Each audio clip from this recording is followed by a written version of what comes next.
Hello, everybody. Barry Johns here. Welcome back to another edition of Studio Talk. So today I'm going to talk about, is it a good time to either buy or even sell gear, as a matter of fact? And I'm going to talk about why. But before I get into that, let me kind of hit this one point very quickly. This is just my personal opinion. You and you alone are the spender of your money. You make the decisions on how you do your money. So keep that in mind. It's not my place to tell you what to do or what not to do. I'm just going to give you something to consider.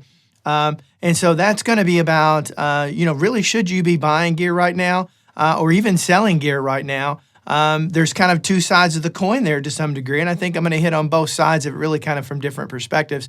I'm trying to get this done pretty quickly. If you look back at 2019 as an example, well, first of all, let me say I follow this a lot.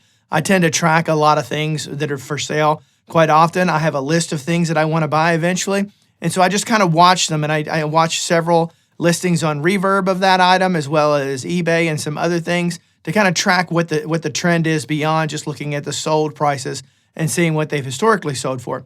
But if you go back to 2019, prices were fairly normalized, going into early 2020 until the pandemic hit.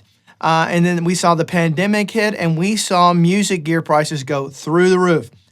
Demand was skyrocketing because so many people, like myself, were stuck at home with nothing to do, so they decided to do other things. For me, it was learning how to do video stuff because I already had plenty of music gear. But for many other people, it's getting into guitar, buying a recording interface for the first time, really kind of driving back on an old passion in the past. Maybe now's the time to pull it back up and get creative. Everybody had so much time on their hands.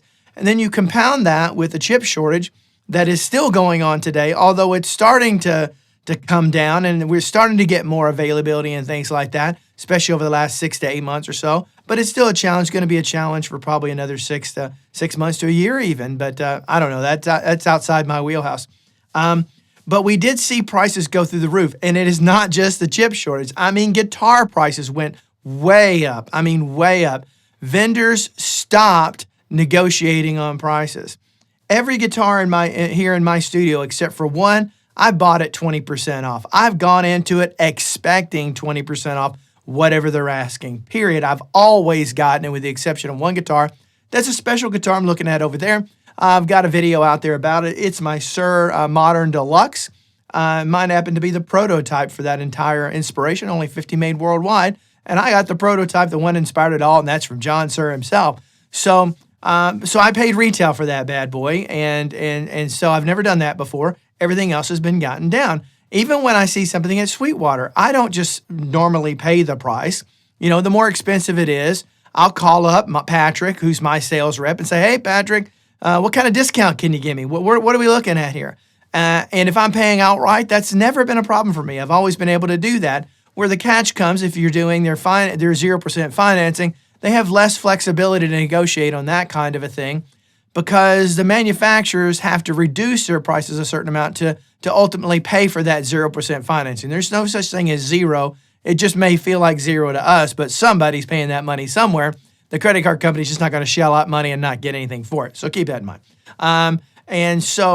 But I've been really paying attention. I don't know if your email box has been flooded like crazy lately. Everything's on sale. Got one today, 30% off of guitars, okay? And we're talking expensive guitars, $4,000 or $5,000, $3,000, those kinds of things. 30% off. That's probably the first time I've ever seen like a wide sale of 30% off across the board. So that's really speaking to really stock that a lot of stores, online stores, and even local stores are sitting on, that they're just not moving as much anymore. You've got a recession coming on. You've got food prices going through the roof. Gas has been through the roof, although right now it seems to be coming down a little bit. Keep our fingers crossed on that one, because that's a big expense. And then you've got the recession coming in, and families and everybody's kind of feeling the pinch a little bit. So they're going to start tightening their belts, and they're going to stop spending money on luxury things and things that they'd like to have, because they've got to focus on paying the rent, paying the mortgage, paying the car payment, insurance, and putting food on the table. And of course, don't forget the utilities, right? So that's a lot of pressure on a lot of people, and they got to make sure they're able to do it. And so money's tight these days for a lot of folks out there. So where we've seen the prices really go through the roof, we see inventory down, There's still some items that are still going to be impacted by the chip shortage. There's no doubt about that for some time to come. But at the end of the day, what we're seeing here is prices are falling, falling, falling. I was selling a couple items recently, one a $4,000 item and another a $1,500 item. And the one I was selling for $4,000 was actually priced at a really good deal. And I thought a very, very fair price. And it took months to sell. It took months for that thing to sell. And where normally, if I'd sold that back in 2019, it would have been sold within a week. But it took months. I've got one item that's been out there for 4 months now. 4 months. It's got a ton of views, but nobody's buying it. And it's a very well-known piece of gear out there. And so, that's telling me a lot of things. And when you start, I tend to, I have, like most people, I have a shopping list of gear that I want to purchase eventually for my studio. So what I tend to do is go on places like Reverb, and I just watch a bunch of different sales. I kind of see where they go, how long they stay for sale, and ultimately try to find out what they sold for after they sold, okay? And so I'm seeing that trend of gear staying on Reverb for a very, very, very long time, both just watching other auctions, not auctions, but sales, as well as my experience here recently selling some things. Now, if you're selling an item right now, what that's going to mean to you is, I just explained it, it's going to take you a lot longer to sell it, and you don't want to make the mistake right now of lowering and dropping the prices, because I'm not sure how long this will last. I guess that's the question more than anything else. A lot of people usually sell gear to fund the next purchase. I know I've done that a lot, in my time doing this. And so sometimes it's out of necessity. But right now, I think if you wait probably another 6 months, if you can, that would be wise. I think you'll get a much, much better price. I think we'll probably even see below 2019 prices. But that's just my guess, my intuition. I got a crystal ball. Sometimes it works, sometimes it doesn't. But that's what it's telling me right now.